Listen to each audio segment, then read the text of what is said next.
بسم اللہ الرحمن الرحیم۔ ماضی و مضارع اگر نسبت فعل دراں بفاعل یعنی کنندہ کار باشد معروف باشد، چون ضرب زد آن یک مرد و یضرب می زند یا خواہد زد آن یک مرد۔ آج کے سبق میں صاحب علم الصیغہ کیا بتا رہے ہیں، میرے لفظوں میں پہلے سنو۔ صاحب علم الصیغہ آج کے سبق میں یہ بات بتا رہے ہیں کہ ما قبل میں جو آپ نے بے اعتبار زمانہ فعل کی 3 قسمیں پڑھیں، ان میں ماضی بھی پڑھا، مضارع بھی پڑھا، تو ماضی اور مضارع کی 2 صورتیں اور بتا رہے ہیں۔ فرماتے ہیں کہ ماضی اور مضارع میں سے ہر ایک کی نسبت اگر کام کرنے والے کی طرف کی جائے، کہیں پر بھی ماضی ہو یا مضارع ہو، ماضی یا مضارع کا کوئی بھی صیغہ آپ اٹھا لیجئے، اگر اس کی نسبت کام کرنے والے کی طرف کی جائے، کام کرنے والے کی طرف نسبت کرنے کا مطلب یہ ہے بیٹا اس کے کام کرنے والا معلوم ہو، کام کرنے والا معلوم ہو کہ اس نے کیا ہے، تو جہاں پر معلوم ہوگا وہیں پر اس کی طرف نسبت ہوگی بیٹا، ٹھیک ہے؟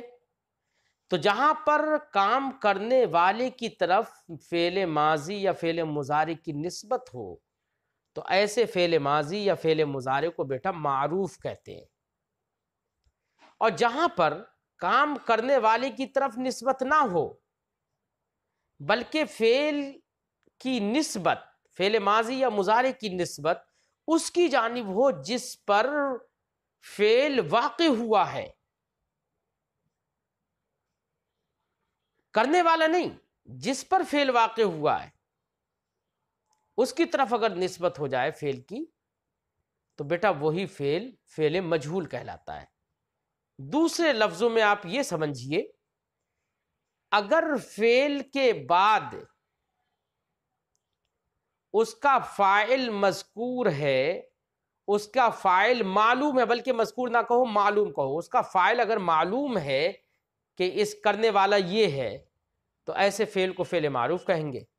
اور اگر کرنے والا معلوم نہ ہو پائے کہ کس نے کیا، بس یہ معلوم ہو کہ کس کے ساتھ ہوا ہے، لیکن کس نے کیا ہے یہ معلوم نہ ہو پائے، تو اسی کو بیٹا فعل مجہول کہتے ہیں۔ تو اسی کو دوسرے لفظوں میں صاحب کتاب کے لفظوں میں یہ کہو کہ فعل کی نسبت اگر کام کرنے والے کی طرف کی جائے، بھیا نسبت کام کرنے والے کی طرف تبھی ہوگی نا جبکہ کام کرنے والا معلوم بھی ہو، تبھی تو آدمی نسبت کرے گا اس کی طرف، اور کام کرنے والا معلوم ہی نہیں ہو تو اس کی طرف نسبت نہیں کرے گا۔ مثال دوں میں آپ کو، کام کرنے والا معلوم ہو اس کی طرف نسبت، کام کرنے والا معلوم ہو یا یہ کہہ لو کام کرنے والے کی طرف نسبت کی جائے تو فعل معروف، اور اگر کام کرنے والے کی طرف نسبت نہ ہو بلکہ جس پر کام واقع ہوا ہے اس کی طرف نسبت ہو جائے، یا یہ کہہ لو کہ کام کرنے والا معلوم ہی نہ ہو، تو ایسی صورت میں فعل کو مجہول کہتے ہیں۔ مثال دوں میں آپ کو، میں اردو میں دے رہا ہوں مثال۔ عربی میں ہم نے کہا ضربا، کیا معنی ہوگا؟ آپ ابھی بتائیں گے کہ ضربا کا معنی ہوا اس نے مارا۔ اب اس نے مارا، ضمیر اس کے اندر، ضربا کے اندر ہوا ضمیر ہے، ٹھیک ہے نا؟ تو ضمیر سے کوئی بھی مراد ہے وہ آپ کو معلوم تو ہے نا کہ کس نے مارا ہے، تبھی تو آپ کہنا ہے ضربا اس نے مارا۔ مثال کے طور پر ہم اس کو ذکر کر دیں، ہم کہیں ضرب زید، زید نے مارا، تو مارنے والا کون ہے؟ زید، تو کام کرنے والی کی طرف نسبت ہو گئی نا ضربا کی، تو اب اس ضربا کو ہم کہیں گے کہ یہ فعل ماضی معروف ہے۔ ایسے ہم کہیں ینصر عمر، عمر مدد کرتا ہے، عمر مدد کرتا ہے، تو یہاں پر عمر مدد کرنے والا ہے نا، تو کام کرنے والا تو یہی ہوا، اسی کی طرف فعل کی نسبت ہے، تو اب ینصرو کو ہم کیا کہیں گے کہ یہ فعل معروف ہے۔ اس کے برخلاف کرنے والی کی طرف نسبت نہ ہو، یا یہ کہہ لو کہ کرنے والا معلوم نہ ہو، تو فعل مجہول کہلائے گا۔ مثال دوں، میں نے کہا ضرب عمرو، عمر مارا گیا، ضرب عمرو، عمر مارا گیا، قتل زید، زید قتل کیا گیا۔ اب بیٹا زید تو قتل کیا گیا نا، زید پر تو قتل واقع ہوا ہے، زید تو قتل کیا گیا ہے، لیکن قتل کرنے والا، کام کرنے والا کون ہے وہ پتہ نہیں ہے۔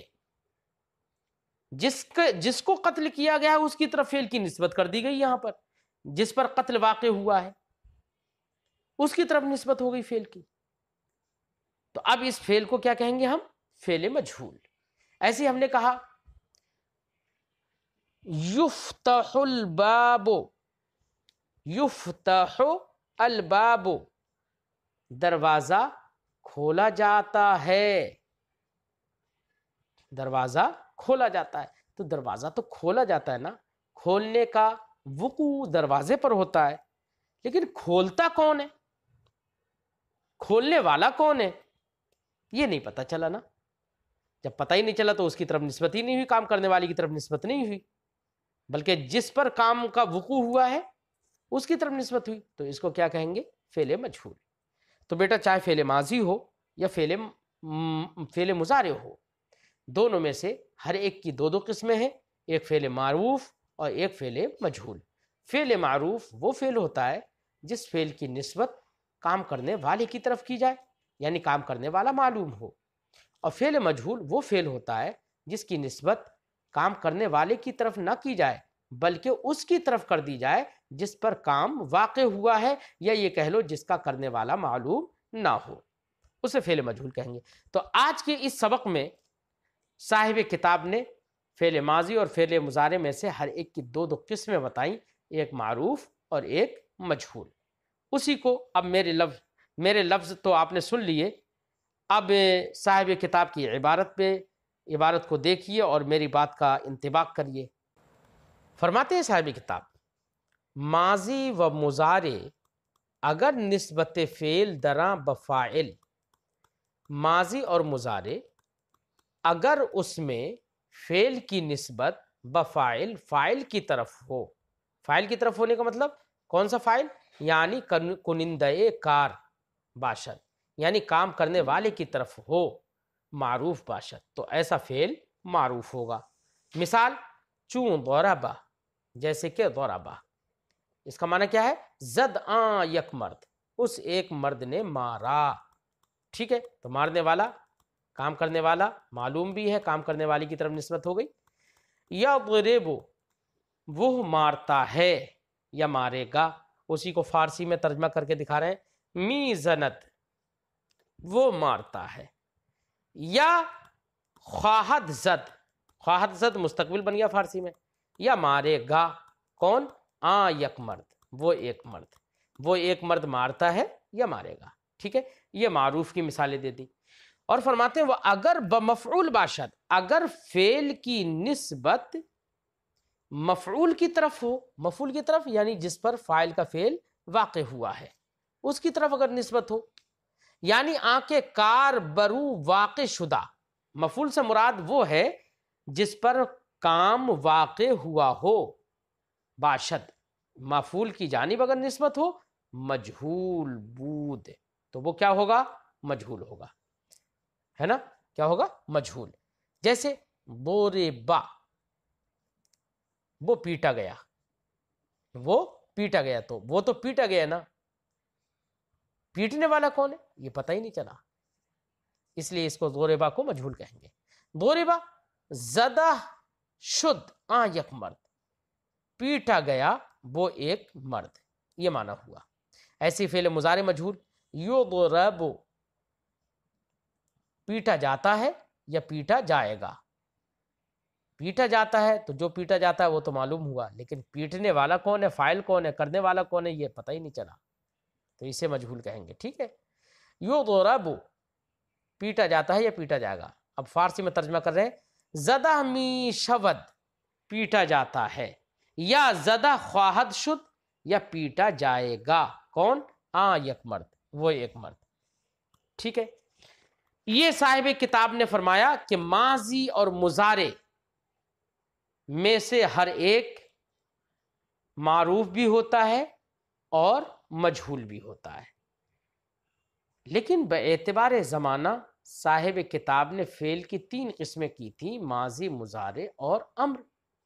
تو صاحب کتاب نے امر کو کیوں ذکر نہیں کیا؟ یہ شبہ آپ کے ذہن میں پیدا ہوگا، تو اس شبہ کا ازالہ کرنے کے لیے صاحب کتاب فرماتے ہیں وہ امر مذکور نمی باشد مگر معروف، امر مذکور نہیں ہوتا ہے مگر معروف، یعنی یہ معروف اور مجہول دو قسمیں بیان کی، یہ ماضی اور مضارع کی تو بیان کی، امر مذکور کی بیان نہیں کی، جس امر کا ذکر ما قبل میں ہوا اس امر کی یہ 2 قسمیں نہیں بتائیں، معروف اور مجہول۔ کیوں؟ کہہ رہے ہیں کہ اس لیے نہیں بتائیں 2 قسمیں کیونکہ امر مذکور جو ہے وہ تو صرف معروف ہی ہوتا ہے، مجہول ہوتا ہی نہیں ہے۔ کیوں مجہول نہیں ہوتا ہے، معروف کیوں ہوتا ہے؟ کیونکہ امر مذکور کریں، مطلقاً امر نہیں کریں، دھیان رکھنا۔ امر مذکور کیا تھا؟ تو ما قبل میں جو امر جس کا ذکر ہوا اس کی تعریف یہ تھی کہ امر آنکھ دلالت کند بر طلب کار از فاعل مخاطب، امر وہ ہے جو دلالت کرے فاعل مخاطب سے کسی کام کی طلب پر، فاعل مخاطب سے۔ بیٹا جو ہمارے سامنے آدمی ہے اس سے اگر ہم کوئی کام طلب کریں تو ہم اس سے یہ تو کہیں گے تو کر، تو مار، تو جا، تو آ، تو کھانا کھا، تو پانی پی، یہی تو کہیں گے نا۔ تو ما قبل میں جو امر مذکور ہوا وہ تو امر حاضر ہے۔ کیا ہے؟ امر حاضر۔ سامنے والے سے اگر ہم کسی کام کا مطالبہ کریں گے کرنے کا تو بیٹا وہ تو کرنے والا وہاں پر تو معلوم ہی ہوگا نا کہ جس سے ہم مطالبہ کر رہے ہیں وہی کرنے والا ہے، اور جب کرنے والا وہاں پر معلوم ہوگا تو کرنے والے کی طرف فعل کی نسبت ہوگی، تو وہ تو معروف ہی ہوگا، وہ تو مجہول ہوگا ہی نہیں۔ اسی لیے صاحب کتاب نے ما قبل میں جس امر کا ذکر ہوا اس امر کی 2 قسمیں نہیں بتائیں۔ کیوں؟ اس لیے کہ وہ تو صرف معروف ہوتا ہے۔ اس لیے صاحب کتاب فرماتے ہیں وہ امر مذکور نمی باشد مگر معروف، امر مذکور یعنی جس امر کا ما قبل میں ذکر ہوا ہے وہ امر صرف اور صرف معروف ہی ہوتا ہے، وہ نہیں ہوتا ہے مگر معروف۔ فرماتے ہیں ماضی و مضارع معروف و مجہول اگر دلالت بر ثبوت کار کند اس بات باشد۔ اب پھر ماضی مضارع اپنی دونوں قسموں کے ساتھ، چاہے وہ معروف ہو یا مجہول ہو، پھر ماضی مضارع اپنے مذکورہ دونوں قسموں کے ساتھ یعنی معروف و مجہول کے ساتھ مل کر اس کی پھر 2 قسمیں ہوتی ہیں۔ بیٹا ماضی ہے، ماضی معروف ہم پہلے لے لیتے ہیں، ضربا زید، زید نے مارا، یہ ماضی معروف ہے ضربا، اور ماضی مجہول بھی لے لیتے ہیں، ہم نے کہا ضرب زید، زید پیٹا گیا۔ مجھے ان دونوں مثالوں میں بتاؤ بیٹا، اس میں کام کا ثبوت سمجھ میں آ رہا ہے نا کہ پٹائی کا وقوع ہوا ہے، یعنی ثبوت اسے کہیں گے، ٹھیک ہے نا؟ کسی کام کے ثبوت پر دلالت کر رہا ہے کہ اس نے مارا یا وہ مارا گیا، تو ثبوت تو ہو رہا ہے نا، نفی نہیں ہو رہی ہے یہاں پر۔ اور کبھی ہم ایسے بھی کہتے ہیں زید نے نہیں مارا، ما ضرب زید، زید نے نہیں مارا۔ اب نہیں مارا تو یہاں پر کام کا ثبوت نہیں ہو رہا ہے، کام کی نفی ہو رہی ہے، ٹھیک ہے؟ ایسے ہم کہیں ما ضرب زید، زید نہیں پیٹا گیا، تو یہاں پر بھی زید کی پٹائی کا ثبوت نہیں ہو رہا ہے بلکہ اس کی پٹائی کی نفی ہو رہی ہے، ٹھیک ہے نا؟ تو جہاں پر ثبوت ہو بیٹا، کسی کام کا ثبوت ہو تو اس کو اس بات کہیں گے، اور جہاں پر کسی کام کا ثبوت نہ ہو بلکہ نفی ہو تو بیٹا اس کو نفی ہی کہتے ہیں۔ تو گویا کہ ماضی معروف کی مثال بھی ہم نے دی، ماضی مجہول کی بھی مثال دی، اور دونوں میں سے ہر ایک کے ہم نے اس طریقے سے آپ کو بتایا کہ ایک کہیں پر ثبوت ہو رہا ہے، کہیں پر نفی ہو رہی ہے۔ تو گویا کہ یہ کہہ لو کہ ماضی معروف ہو یا ماضی مجہول ہو، کبھی تو وہ مثبت ہوگا کبھی منفی ہوگا۔ مثبت ہو تو اسی کو اس بات کہتے ہیں، اور جہاں پر نہ کرنا سمجھ میں آئے تو اسی کو نفی کہتے ہیں۔ تو اس بات و نفی یہ دونوں قسمیں صاحب کتاب بتا رہے ہیں۔ یہ ہم نے ماضی کی مثالیں دی تھی، مضارع کی بھی بنا لو۔ ہم نے کہا ینصر زید، زید مدد کرتا ہے، تو یہاں پر مدد کرنے کا ثبوت ہو رہا ہے۔ اور ہم نے کہا لا ینصر زید، زید مدد نہیں کرتا ہے، تو یہاں پر مدد کرنے کی نفی ہو گئی۔ یہ تو معروف کی مثال ہو گئی. مجہول میں دیکھ لو، یفتح الباب، دروازہ کھولا جاتا ہے، تو دروازے کے کھلنے کا ثبوت ہو رہا ہے نا. اور کہا جائے لا یفتح الباب، دروازہ نہیں کھولا جاتا ہے، ٹھیک ہے نا، تو یہاں پر نفی ہو گئی. تو فعل مضارع چاہے معروف ہو یا مجہول ہو، وہ بھی کبھی مثبت ہوتا ہے کبھی منفی ہوتا ہے. تو یہی بتانے کے لیے صاحب کتاب یہاں پر قسمیں اور بتا رہے ہیں. فرماتے ہیں ماضی و مضارع معروف و مجہول، ماضی مضارع معروف اور مجہول اگر دلالت بر ثبوت کار کنت، اگر کسی کام کے ثبوت پر دلالت کرے، اس بات باشد، تو اسی کو اس بات کہتے ہیں، وہی اس بات ہوگا. ٹھیک ہے، جیسے نصارہ اور ینصرو. وہ اگر بر نفی دلالت کنت، اور اگر نفی پر دلالت کرے، نہ کرنے پر دلالت کرے، نفی باشد، تو وہ کیا ہوگا؟ نفی ہوگا. جیسے ما ضرب ولا یضرب، ما ضرب اس نے نہیں مارا، لا یضرب وہ نہیں مارتا ہے یا نہیں مارے گا. ٹھیک ہے، یہ بیٹا ہم نے آپ کو چند باتیں آج کے سبق میں بتائیں. خلاصہ گفتگو یہ نکلا کہ آج کے سبق میں صاحب کتاب نے ماضی اور مضارع کی اولا نسبت کے اعتبار سے دو قسمیں بتائیں، معروف اور مجہول. پھر معروف و مجہول میں سے صاحب کتاب نے ہر ایک کی دو دو قسمیں بتائیں اس بات و نفی کے اعتبار سے کہ اگر کام کا ثبوت سمجھ میں آئے تو مثبت یا اس بات، اور کام کی نفی سمجھ میں آئے تو اسی کو نفی کہتے ہیں. تیسری بات یہ بھی بتائی صاحب کتاب نے کہ امر مذکور جس کا ذکر ماقبل میں اس سے پہلے سبق میں ہوا تھا، وہ امر مذکور صرف اور صرف معروف ہوگا، مجہول نہیں ہوگا. یہ چند باتیں آج کے اس سبق میں آپ لوگوں نے پڑھی، یاد رکھیے.